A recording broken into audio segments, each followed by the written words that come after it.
Assalamualaikum warahmatullahi wabarakatuh. Kembali lagi dengan saya. Sebelumnya, yang belum kenal ya, saya perkenalkan dulu. Nama saya adalah Winarso dari UPT SMAN 9 Cineponto. Pada kesempatan kali ini, saya akan menjelaskan koneksi antar materi pada modul 2.1 ini, yaitu memenuhi kebutuhan belajar murid dengan pembelajaran berdiferensiasi.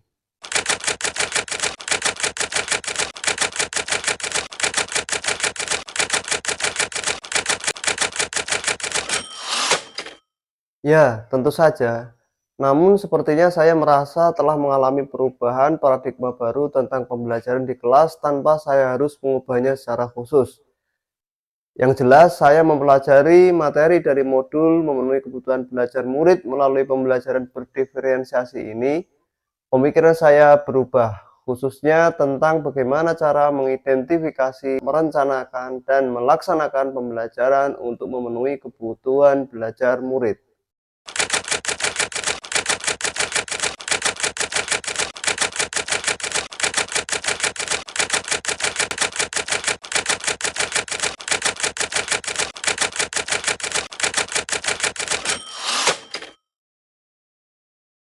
Perubahan pemikiran tersebut memberikan kontribusi terhadap pemahaman saya dalam mengimplementasikan pembelajaran berdiferensiasi di kelas dengan cara-cara yang belum pernah saya lakukan sebelumnya, yakni melakukan asesmen diagnosis di awal pembelajaran, yang merupakan langkah strategis guru untuk menyiapkan rencana pembelajaran dalam hal upaya guru untuk memenuhi kebutuhan belajar murid dengan mempertimbangkan kesiapan belajar, minat belajar, dan profil belajar murid. Dengan mempertimbangkan hal tersebut, guru dapat menerapkan pembelajaran berdiferensiasi. Guru dapat menentukan diferensiasi apa yang akan digunakannya. Misalnya, diferensiasi konten, diferensiasi proses, atau diferensiasi produk.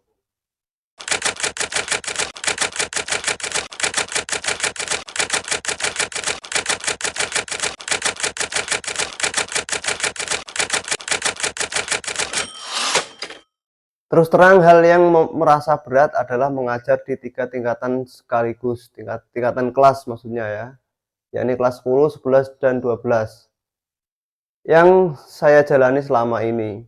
Hal ini tentu menjadi tantangan berat, apalagi untuk menerapkan pembelajaran berdiferensiasi yang ideal dan sesuai harapan. Namun, hal ini tidak dapat saya hindari, karena hanya saya atau saya adalah satu-satunya guru sejarah di sekolah saya ini. Pada tahun 2017 silam, saya dikirim dari Jawa dan ditugaskan ke sini SMAN 9 Cineponto, Sulawesi Selatan, dalam program Guru Garis Depan Kementerian Pendidikan dan Kebudayaan. Karena memang pada waktu itu di sini kekurangan guru dan tidak ada guru sejarah. Artinya saya memang dibutuhkan di sini.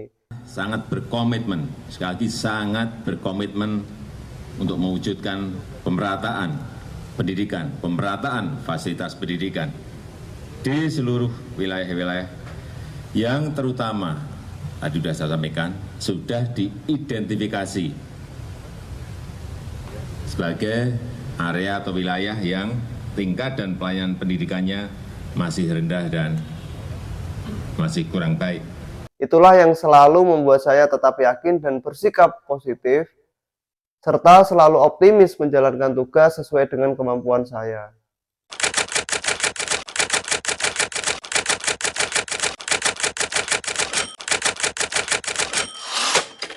Kesimpulan saya tentang apa yang dimaksud pembelajaran berdiferensiasi adalah serangkaian keputusan masuk akal yang dibuat oleh guru yang berorientasi kepada kebutuhan murid dengan mempertimbangkan kesiapan belajar, minat belajar, dan profil belajar murid. Hal ini dapat dilakukan di kelas dengan langkah awal mengidentifikasi kebutuhan belajar murid, selanjutnya membuat rencana dari hasil analisis kebutuhan belajar murid, selanjutnya melaksanakan dan melakukan penilaian pembelajaran berdiferensiasi tersebut dari apa yang guru telah rencanakan dengan karakteristik sebagai berikut. Lingkungan belajar mengundang murid untuk belajar. Tujuan pembelajaran jelas. terdapat penilaian berkelanjutan. Guru merespon kebutuhan belajar siswa, manajemen kelas efektif.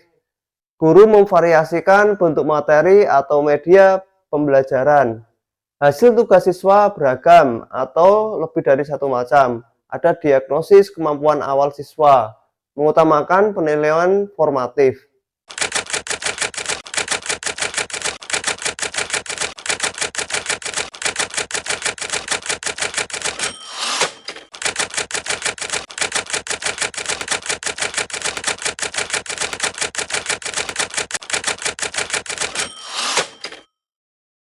Pembelajaran berdiferensiasi dapat memenuhi kebutuhan belajar murid dan membantu mencapai hasil belajar yang optimal karena murid belajar dengan kesiapan belajar, minat belajar, dan profil belajar murid.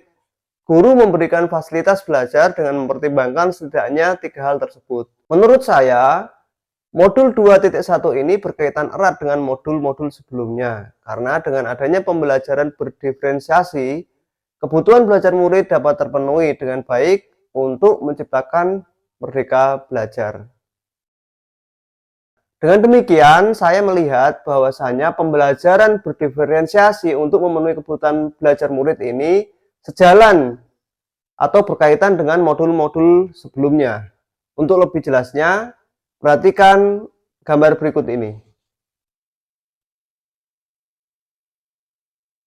Itulah hasil analisis saya, penjelasan saya mengenai koneksi antar materi modul 2.1 ini dengan modul-modul sebelumnya.